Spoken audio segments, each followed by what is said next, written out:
അല്ലേ? ഇത് ചോദ്യം ഉത്തരവും. യേശുക്രിസ്തുവിന്റെ മനസ്സ് അറിഞ്ഞവരാരെങ്കിലും ഇവിടെ ഉണ്ടോ എന്ന് ചോദിച്ചേച്ച് പറയുകയാണ്, നാം ആണ് ക്രിസ്തുവിന്റെ മനസ്സുള്ളവർ. അറിഞ്ഞവരെന്നല്ല പറയുന്നത്, മനസ്സങ്ങ് ഉള്ളവരാ. ആ മനസ്സങ്ങ് അറിയാതെ ആ മനസ്സ് നമ്മുടെ കയ്യിലുണ്ടെന്നാണ് പറയുന്നത് കേട്ടോ. ആൻസർ അതാ. അപ്പോൾ നമ്മൾ നിസ്സാരക്കാരൊന്നുമല്ല. നമുക്ക് ഈ ചെറിയ ആയുസ്സിൽ കഷ്ടം, രോഗം, പ്രയാസമൊക്കെ ഉണ്ടെങ്കിലും നമ്മൾ വിചാരിച്ചത് നമ്മളൊന്നും ഒരു സ്പെഷ്യാലിറ്റി ഇല്ലാത്തവരെന്നാണ് നമ്മുടെ ചിന്ത. അല്ലെന്ന്, നമ്മളൊക്കെ വിശിഷ്ടരാണെന്ന്. ദൈവസന്നിധിയിൽ നാം വിശിഷ്ടരാ. സ്തോത്രം കേട്ടോ. വലിയ ബാങ്ക് ബാലൻസ് ഒന്നും കാണത്തില്ലെങ്കിലും അത് 100 രൂപ ബാങ്കിൽ കൊണ്ടിട്ട എന്ത് ചെയ്യും? 50 രൂപ ബാങ്കുകാർ കട്ട് ചെയ്യും. കാരണം മിനിമം ബാലൻസ് ഇല്ല, കാരണം അവിടെ ഇടാനൊന്നും ഇല്ലെന്ന്. എന്നാലും നമുക്കൊരു ഉറപ്പുണ്ട്, ഞാൻ കർത്താവിന് വിശിഷ്ടരാ. എത്ര പേർക്ക് സന്തോഷമുണ്ട്? ഒരു 5-10 മിനിറ്റ് ഞാൻ അങ്ങ് എടുക്കുന്നുണ്ട്. സ്തോത്രം. ഇതൊന്ന് കൺക്ലൂഡ് ചെയ്യണമല്ലോ. എന്നാലും നല്ലൊരു മെസ്സേജ് ആയിരുന്നു. എനിക്കും അതൊരു ഞാൻ നോട്ട് ചെയ്ത് വെച്ചിട്ടുമുണ്ട്. ഒരു അവസരം കിട്ടി ഞാനിത് മറ്റൊരിടത്ത് പ്രസംഗിക്കും. ഞാനിതുവരെ വചനത്തിൽ നിന്ന് പ്രസംഗിച്ചിട്ടില്ല. സ്തോത്രം. Anyway, God bless you. അപ്പോൾ ഇവിടെ ഒരു കാര്യം എനിക്ക് മനസ്സിലായത്, ഈ മനസ്സറിയുന്ന കാര്യം നമ്മൾ കുടുംബത്തിനകത്താണ് ആദ്യം അത് കാണേണ്ടത്. ഭർത്താവിൻ്റെ മനസ്സറിയുന്ന ഭാര്യമാരുണ്ടെങ്കിൽ ആ കുടുംബ ജീവിതം എങ്ങനെയായി? കുഞ്ഞുങ്ങൾ, യൗവനക്കാരെ ശ്രദ്ധിക്കണം. നിങ്ങൾ യൗവനത്തിലാണ്, പാസ്റ്റർ ഞങ്ങളെ വിടുന്നില്ലല്ലോ എന്നാണ് ചിന്ത. അപ്പോൾ കുടുംബജീവിതത്തിൽ ഭർത്താവിൻ്റെ മനസ്സറിയുന്ന ഭാര്യയും ഭാര്യയുടെ മനസ്സറിയുന്ന ഭർത്താവും ഉണ്ടെങ്കിൽ കാര്യങ്ങൾ വളരെ ശരിയായി എന്ന് പറഞ്ഞാൽ അവിടെ പിന്നെ ഒരു ഒച്ചപ്പാടോ പ്രശ്നങ്ങളോ ഇല്ല. നമ്മൾ പറയും, പാസ്റ്ററെ ഈ ചട്ടിയും കുട്ടിയും കലമൊക്കെ തട്ടിയാൽ മുട്ടിയാൽ എന്തുണ്ടാകുമോ? അല്പം ശബ്ദമൊക്കെ ഉണ്ടാകും. അങ്ങനെ തട്ടാനും മുട്ടാനും ഒന്നുമല്ല ദൈവം നമ്മെ എന്ത് ചെയ്യുന്നത്. തട്ടാനും മുട്ടാനും അങ്ങനെ ദൈവം ആർക്കും അധികാരം കൊടുത്തിട്ടില്ല. കൊടുത്തിട്ടുണ്ടോ? ഇല്ല. സ്നേഹവും സമൃദ്ധിയുമാണ് കുടുംബത്തിനകത്ത്. അപ്പോൾ ഇതെങ്ങനെ സംഭവിക്കുന്നത്? രണ്ടുപേരും മനസ്സറിഞ്ഞാൽ, അത് കുഞ്ഞുങ്ങൾക്ക് അപ്പൻ്റെ അമ്മയുടെ മനസ്സറിഞ്ഞാൽ, അപ്പനും അമ്മയ്ക്കും കുഞ്ഞുങ്ങളുടെ മനസ്സും അറിഞ്ഞാൽ കാര്യങ്ങളൊക്കെ ആ കുടുംബത്തെ പറ്റി എന്താണ്, ഒരുപാട് പ്രശ്നങ്ങളൊക്കെ എന്തുണ്ട്.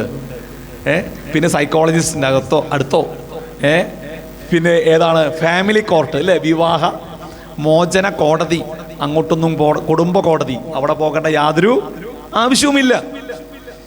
ഇതാണ് ലോകത്തിലെ ഏറ്റവും വലിയ പ്രശ്നം അല്ലേ? അങ്ങനെയല്ലേ? ഏറ്റവും വലിയ പ്രശ്നം ഇതാ. പക്ഷെ ഇതാർക്കും അറിയാനിട്ട് മെനക്കെടുന്നില്ല എന്നുള്ളതാണ്. അതാണ് ഏറ്റവും വിഷയം. ഞാൻ ആർക്കും പിടികൊടുക്കുകയില്ലെന്നാണ് പറയുന്നത്. ഞാൻ ആർക്കും പിടികൊടുക്കുകയില്ല. ഞാനിങ്ങനെ പിടികൊടുക്കാതെ നടക്കും, അവസാനം മൂക്കിൽ പഞ്ഞിയും വെച്ച് അങ്ങ് പോകുമെന്നാണ് എല്ലാവരും കരുതുന്നത്. അദ്ദേഹത്തിൻ്റെ മനസ്സ് കുറച്ചൊക്കെ എനിക്ക് പിടികിട്ടിയത് കൊണ്ട് ഞാൻ പറയും, നിങ്ങൾ ദൈവത്തെ ആഴമായി സ്നേഹിക്കണമെന്നൊക്കെ പറയുമ്പോൾ അവരതിന് മെനക്കെടാറില്ല. സ്തോത്രം. അപ്പോൾ ശ്രദ്ധിക്കണമേ, ഈ ലോകത്തിൽ യജമാനന്മാർ ഒരിക്കലും തൻ്റെ ദാസന്മാർക്ക് പിടികൊടുക്കുകയില്ല. അത് ഈ ലോകത്തിൻ്റെ ഒരു സിസ്റ്റമാണ്. ലോകത്തിൻ്റെ അഡ്മിനിസ്ട്രേഷൻ്റെ ഒരു ഭരണത്തിൻ്റെ ഒരു സിസ്റ്റമാണ്. ഒരിക്കലും യജമാനന്മാർ ദാസന്മാരെ എന്ത് ചെയ്യുകയുള്ളൂ? ദാസന്മാരായി കരുതി അവർക്ക് എന്തെങ്കിലുമൊക്കെ കൊടുത്ത് തങ്ങളുടെ പദ്ധതികൾ അവരിൽ കൂടെ വെളിപ്പെടുത്താനേ ഈ യജമാനന്മാർ എന്ത് ചെയ്യുള്ളൂ? ആഗ്രഹിക്കുകയുള്ളൂ. പക്ഷെ അവരുടെ മനസ്സ് കൊടുക്കുവാൻ യജമാനൻ ആരും, നിങ്ങൾ ഏത് ഓഫീസിൽ ജോലി ചെയ്തു അങ്ങനെയാ, ഇനിയിപ്പോൾ സഭയിലാണെങ്കിലും അങ്ങനെയാ.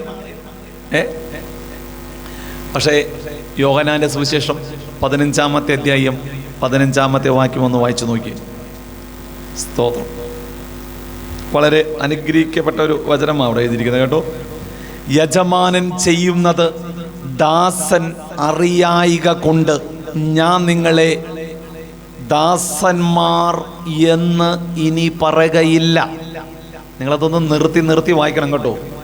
ഈ ലോകത്തിൽ ഇതുപോലത്തെ ഒരു ബൈബിൾ, ഇതുപോലത്തെ ഒരു വാക്യം ആരും ഇതുവരെ പറഞ്ഞിട്ടില്ല. ഈ ലോകം ഉണ്ടായെന്ന് മുതൽ ഞാൻ ഇന്നിവിടെ നിന്ന് പറയുന്നത് വരെയും ഒരു യജമാനന്മാരും ദാസന്മാരെ അങ്ങനെ കരുതിയിട്ടില്ല. എല്ലാവരെയും പണിയാളികളായിട്ടേ കരുതിയിട്ടുള്ളൂ. തങ്ങളുടേതായ പ്രോഫിറ്റിനെ കണ്ടിട്ടുള്ളൂ, അല്ലെങ്കിൽ തങ്ങളുടെ മനസ്സിനെ ഒരിക്കലും അങ്ങ് ഹാൻഡ് ഓവർ ചെയ്തിട്ടില്ല.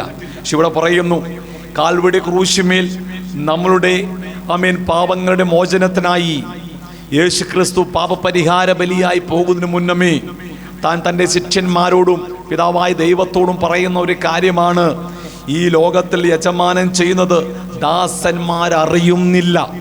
യജമാനൻ കൽപ്പിക്കും, ദാസന്മാർ അത് ചെയ്തെടുക്കും. പക്ഷേ ഞാനോ നിങ്ങളെ ഇനി എന്ത് പറയുകയില്ല, ദാസന്മാരല്ല, പിന്നെന്താ? ഞാൻ എൻ്റെ പിതാവിനോട് കേട്ടതെല്ലാം നിങ്ങളോട് അറിയിച്ചത് കൊണ്ട് നിങ്ങളെ എന്തായിത്തീരുന്നു? ഒന്ന് പറയുന്നേ, സ്നേഹിതന്മാർ. നിങ്ങൾ ഏറ്റവും കൂടുതൽ കാര്യങ്ങൾ പറയുന്നത് ആരോടാ? യൂത്ത് അപ്പനോടാണോ അമ്മയോടാണോ സ്നേഹിതന്മാരോടാണോ? ഇവിടെ രണ്ടുപേരുള്ളൂ. സ്നേഹിതന്മാരോടാ. നിങ്ങളെ ചിരി കണ്ടറിയാം, സ്നേഹിതന്മാരോട് തന്നെയേ പറയത്തുള്ളൂ, അല്ലേ? അശേർ മുതലങ്ങ് എല്ലാവരും സ്നേഹിതന്മാരോടാ കാര്യങ്ങൾ കൂടുതൽ വിടാ. ഞാൻ ഇന്ന കോഴ്സ് പഠിക്കാൻ പോകുന്നുണ്ടാ, ഇന്ന വിഷയമുണ്ട്, ഞാൻ ഇന്ന വിഷയത്തിൽ തോറ്റു വന്ന് അപ്പൻ അമ്മോടും പറയുന്നതിന് മുന്നേ ആരോട് പറയും? സ്നേഹിതന്മാരോട് പറയും, വാട്സപ്പ് ഇട്ട് പറയും. അതിപ്പോൾ ഞങ്ങളായാലും അങ്ങനെ തന്നെയാണ് സ്നേഹിതന്മാരോട് പറയും, അല്ലേ? എന്തുകൊണ്ടാ? സ്നേഹിതന്മാരായിട്ടൊരു അടുപ്പമുണ്ട്, മനസ്സപ്പൊരുക്കമുണ്ട്, അടുപ്പമുണ്ട്. നല്ല സ്നേഹിതന്മാരാണെങ്കിലേ പറയാവൂ, അല്ലെങ്കിൽ അത് നന്നായി എന്നേ പറയത്തു. നീയൊന്നും ഗുണം പഠിക്കേണ്ടത് ആഗ്രഹിക്കുന്നത്. അപ്പോൾ എന്താണ്? നല്ല സ്നേഹിതന്മാരോട് നമ്മൾ ഹൃദയം പാടും. ഇവിടെ കർത്താവ് യേശുക്രിസ്തു പറഞ്ഞു, ദാസന്മാരല്ലെന്ന് നിങ്ങൾ. ദാസന്മാരായിരുന്ന ഒരു കാലമുണ്ട്. ന്യായപ്രമാണത്തിൻ്റെ അടിമത്തത്തിലായിരുന്ന, ദാസത്വത്തിലായിരുന്ന കാലമുണ്ട്. ഞാൻ അതിനെ പൊളിച്ചെഴുതാൻ പോവുകയെന്നാണ് യേശുക്രിസ്തു പറഞ്ഞത്. കാരണം എന്തെന്നറിയാമോ? നിങ്ങൾ എൻ്റെ സ്നേഹിതന്മാരാകുമ്പോൾ എൻ്റെ മനസ്സിനെ വായിപ്പാൻ നിങ്ങൾക്ക് കഴിയും, ഇല്ലേ? എൻ്റെ മനസ്സിനെ വായിപ്പാൻ നിങ്ങൾക്ക് കഴിയും. കാരണം എന്തെന്നറിയാമോ? അതേ തുടർന്ന് അങ്ങോട്ട് വായിക്കുമ്പോൾ ഞാനോ എന്തു ചെയ്യും? പിതാവിനോട് പ്രാർത്ഥിക്കും, അവൻ പരിശുദ്ധാത്മാവ് എന്ന ശക്തിയെ നിങ്ങളുടെ മേൽ അയക്കും. നിങ്ങൾ നടക്കേണ്ടുന്ന വഴി, ആമേൻ, ഹല്ലേലൂയ. സൺഡേ പള്ളിയിൽ പോകുമ്പോൾ പാസ്റ്റർ പറഞ്ഞു തരുമെന്നല്ല പറഞ്ഞത്. നിങ്ങളുടെ നിത്യതയിലെത്താനുള്ള പരിപാടി അല്ലെങ്കിൽ മാർഗം, കൺവെൻഷന് UPF പോകുമ്പോൾ പ്രസംഗിക്കുമ്പോൾ കേൾക്കാമെന്നല്ല പറഞ്ഞത്. നിങ്ങളുടെ അകത്ത് ഞാൻ പകരുവാൻ പോകുന്ന പരിശുദ്ധാത്മാവെന്ന കാര്യസ്ഥൻ നിങ്ങൾക്ക് എൻ്റെ മനസ്സിനെ പറഞ്ഞു തരും കേട്ടോ. പരിപാടി മനസ്സിലായോ? സ്തോത്രം. എന്നിട്ട് അവരെ തൻ്റെ ആത്മാവിനെ പകർന്നവരെ സ്വർഗത്തിലെ ദൈവം വിളിക്കുന്നത്, ആമേൻ, ഹല്ലേലൂയ, എങ്ങനെയുള്ള യജമാനനായിരുന്നു? ആമേൻ, സർവത്തെയും ഇല്ലായ്മയെന്ന് വിളിച്ചു വേർതിരിച്ച, സർവത്തെയും തൻ്റെ ഒരു വാക്ക് കൊണ്ട് ചമച്ച, ആമേൻ, ആ സൃഷ്ടിതമായ ദൈവം പറയുന്നു, നിങ്ങൾ എനിക്കിനി ദാസന്മാരെയല്ല, ദാസത്വത്തെ കാൽവയുടെ ക്രൂശിന്മേൽ ഞാൻ തകർക്കാൻ പോവുകയാണെന്ന് ഈ വാക്യം പറയുമ്പോൾ എഴുതി. എന്നാൽ ചില മണിക്കൂറുകൾക്ക് ശേഷം ക്രൂശിന്മേൽ യേശു ക്രിസ്തു മനുഷ്യന്റെ ദാസത്വത്തെ തകർത്തുകൊണ്ട് അവൻ നിങ്ങളെ തന്റെ ചങ്കില ചോരയാൽ വിലയ്ക്ക് വാങ്ങി അവൻ നിങ്ങളെ സ്നേഹിതന്മാരാക്കി തീർത്തു. എന്തിനു വേണ്ടെന്ന് അറിയാമോ? നിങ്ങളെ നിത്യതയിൽ അവനോടൊപ്പം ആക്കി തീർക്കുവാൻ. എന്തിനെന്നറിയാമോ? അവന്റെ മനസ്സ് നിങ്ങളോട് പകരുവാൻ. എന്തിനെന്നറിയാമോ? ഈ ഭൂമിയിൽ നിങ്ങൾ ജീവിക്കുന്ന ശിഷ്ടായുസിൽ നിങ്ങൾക്കും നിങ്ങളുടെ തലമുറകൾക്കും വേണ്ടിയുള്ള ദൈവിക ആലോചനകൾ പകർന്നു തരുവാൻ അപ്പന് മക്കളോട് കരുണ തോന്നുന്നതുപോലെ അവന് നിങ്ങളോട് കരുണ തോന്നിയതുകൊണ്ട് അവൻ നിങ്ങളെ സ്നേഹിതന്മാരായി എണ്ണിയിരിക്കുകയാണ്. പ്രിയപ്പെട്ടവരെ, നിങ്ങൾക്ക് ഒരുപക്ഷെ നല്ല കൂട്ടുകാരനില്ലെങ്കിൽ ഈ വാക്യം ഒന്ന് ഹൃദയത്തിൽ ഹൃദയസ്ഥമാക്കിക്കോ. ആമേ, നല്ലൊരു ഫ്രണ്ടില്ലെന്ന്, ആമേ, കാര്യങ്ങൾ പറയുവാൻ, ആമേ, നല്ലൊരു കൂട്ടുകാരിയില്ലെന്ന് നിങ്ങൾ ചിന്തിക്കുന്നുവെങ്കിൽ, നല്ലൊരു കൂട്ടുകാരൻ നിങ്ങൾക്കില്ലെന്ന് നിങ്ങൾ ചിന്തിക്കുന്നുവെങ്കിൽ, എൻ്റെ ഹൃദയം പകരുവാൻ, എൻ്റെ വിഷമം പകരുവാൻ, അതേ 10 വർഷമായി 12 വർഷമായി സ്കൂളിലും കോളേജിലും ഒക്കെ പഠിച്ചിട്ടും എനിക്കൊരു നല്ല കൂട്ടുകാരനില്ലെന്ന് നിങ്ങൾക്ക് തോന്നുന്നുവെങ്കിൽ, ഇവിടെ ഒരു നല്ല സ്നേഹിതം പറയുക. ആമേ, 2000-ൽ പരം വർഷം മുമ്പ് അവൻ നിങ്ങളെ സ്നേഹിതന്മാരായി എണ്ണിയ ഒരുവനുണ്ട്. ആമേൻ. മറ്റാരോടും പറയുവാൻ കഴിയാത്തതിനെ പറയുവാൻ, നിന്റെ വിഷമതയെ അറിയിപ്പാൻ, നിന്റെ കണ്ണുനീരിനെ പറയുവാൻ, നിന്റെ ഹൃദയത്തിന്റെ ഭാരം പറയുവാൻ, നിന്റെ അല്ലലും നിന്റെ വിഷമതകളും, ആമേൻ, ഇവിടെ പകലെന്നോ രാത്രിയെന്നോ ഇല്ലെന്ന് പകലും രാത്രിയും നിലവിളിക്കുന്ന ഭക്തന്മാരുടെ പ്രാർത്ഥനയെ ശ്രദ്ധ വെച്ച് കേൾക്കുന്ന നല്ലൊരു സ്നേഹിതൻ യേശു കർത്താവുണ്ട്. ആ സ്നേഹിതൻ പറയുന്നു, ഞാൻ നിങ്ങളെ കൗണ്ട് ചെയ്തിരിക്കുന്നത് നല്ല സ്നേഹിതന്മാരാ. എൻ്റെ മനസ്സ് ഞാൻ നിങ്ങൾക്ക് പകരും. ആമേൻ. എൻ്റെ ആ മനസ്സിനെ മാത്രമല്ല പകരുന്നത്, പിന്നെയോ ക്രിസ്തുവിനുള്ളവർ, ആമേൻ, ക്രിസ്തുവിൻ്റെ ആത്മാവുള്ളവരാ. ആമേൻ. അങ്ങനെയെങ്കിൽ നീ അവൻ്റെ സ്നേഹിതനായാൽ മനസ്സ് മാത്രമല്ല നമ്മൾ പറയാറില്ലേ, ചങ്ക് പോലും പറച്ചു തരുമെന്ന് കർത്താവ് പറഞ്ഞു, എൻ്റെ ആത്മാവിനെയാം നിന്റെ മേൽ ഞാൻ പകരുന്നത്. അമ്മേ സ്തോത്രം. ഈ ലോകത്തിലെ ഒരു ദാസന്മാരുടെ മേലും ഇപ്രകാരമുള്ള അനുഗ്രഹമില്ലാതിരിക്കുമ്പോൾ ക്രിസ്തുവിൽ കൂടെ ഇത്ര വലിയ മഹത്വം, ഇത്ര വലിയ അനുഗ്രഹം, ഇത്ര വലിയ നന്മ ലഭിപ്പാൻ ഇടയായ ദൈവമക്കൾ ആ കരങ്ങൾ ഉയർത്തി ഒന്ന് കർത്താവിനെ മഹത്വപ്പെടുത്തിയാട്ടെ. Praise the Lord. എൻ്റെ വാക്കിൽ കൂടെ വിരാമം കുറിക്കുകയ. അത് ക്രിസ്തുവിൻ്റെ മനസ്സാരാഞ്ഞ് അറിയുന്നവരാണ്. ക്രിസ്തുവിൻ്റെ മനസ്സുള്ളവർ നാം ആകുന്നു. ആമേ സ്തോത്രം. അത് തുടർന്ന് ജോയൽ പ്രകാരം പറഞ്ഞു, എങ്ങനെയാണ് ക്രിസ്തുവിൻ്റെ മനസ്സ്. ആ ചെറിയ കഥ പറഞ്ഞ് ഇപ്രകാരമാണ് നിർത്തിയത്. ഒരിക്കൽ പോലും ക്രിസ്തുവിനെ പറ്റി വാക്കുകൊണ്ട് പറഞ്ഞില്ല, പക്ഷെ തൻ്റെ പ്രവർത്തികളാൽ ആമേൻ ഹല്ലേലൂയ ഒരുവനെ യേശുവിനെ ശിഷ്യനാക്കി മാറ്റുവാൻ ആമേൻ ഈ സ്നേഹിതന് നിങ്ങളിൽ കൂടെ ചെയ്യുവാനായിട്ട് കഴിയും.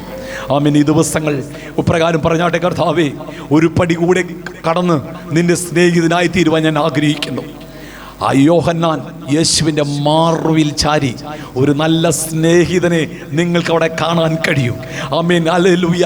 ഒറ്റിക്കൊടുക്കുന്നവനോട് പറഞ്ഞു, നിന്റെ അപ്പം ഈ ഗണ്ഡത്തിൽ മുക്കി നിനക്ക് ചെയ്യാനുള്ള പണി നീ ചെയ്തോ. ആമേൻ. പത്രോസിനോട് പറഞ്ഞു, അതേ കോഴി കോന്നുമുന്നുമേ നീ എന്നെ തള്ളിപ്പറയുമെന്ന് പറഞ്ഞപ്പോൾ അതാ മാറോട് ചേർന്ന് ഒരു നല്ല സ്നേഹിതനെ പോലെ, ഉറ്റവനെ പോലെ ഒരുവൻ ചേർന്നിരിക്കുമ്പോൾ കാൽവിടെ ക്രൂശിന്മേൽ യേശു പറയുന്ന ഒരു കാര്യമുണ്ട്. ആമേൻ. യോഹന്നാനേ, ഇതാ നിന്റെ അമ്മ എന്ന് പറഞ്ഞ് ഒരു ഉത്തരവാദിത്തം ഏൽപ്പിച്ചു കൊടുക്കുക. അവനാണ് തേജസ്സുള്ള കർത്താവിനെ വെളിപ്പാട് പുസ്തകത്തിൽ കണ്ടതെങ്കിൽ പ്രിയപ്പെട്ടവരെ, അവൻ്റെ മാറോട് ചേർന്നിരുന്ന് ഒരു നല്ല സ്നേഹിതൻ നിങ്ങൾക്കുണ്ട്. ആമേൻ. രാത്രിയുടെ യാമങ്ങളിൽ അവനെ കാണുവാൻ നിങ്ങളെ ദൈവം സഹായിക്കട്ടെ. Amen hallelujah. നിങ്ങൾ തനിച്ചപ്പെടുമ്പോൾ, ആമേൻ ഒറ്റയ്ക്കാകുമ്പോൾ, എല്ലാവരും നിങ്ങളെ മറന്നു കളയുമ്പോൾ, എല്ലാവരും നിങ്ങളെ വേദനിപ്പിക്കുമ്പോൾ, എല്ലാവരും നിങ്ങളുടെ ഹൃദയത്തിന് ദുഃഖം മാത്രം പകർന്നു തരുമ്പോൾ, ആ നല്ല സ്നേഹിതനെ നിങ്ങളുടെ ഹൃദയം കൊണ്ടൊന്ന് കാണുവാൻ ആഴമായി ഈ ദിവസങ്ങൾ ദൈവ സ്നേഹം നിങ്ങളുടെ ഉള്ളങ്ങളിൽ കടന്നു വരുവാൻ സ്വർഗം നിങ്ങളെ സഹായിക്കട്ടെ. അതിനായി നമുക്ക് ദൈവകരങ്ങൾ സമർപ്പിക്കാം. പ്രാർത്ഥനയോടെ നാം ദൈവസന്നിധിയിലായിരിക്കുമ്പോൾ ഷമിൽ പാസ്റ്റർ കടന്നു വന്ന് പ്രാർത്ഥിച്ച് ആശീർവാദം പറഞ്ഞ സെക്ഷൻ ഇവിടെ അവസാനിപ്പിക്കും.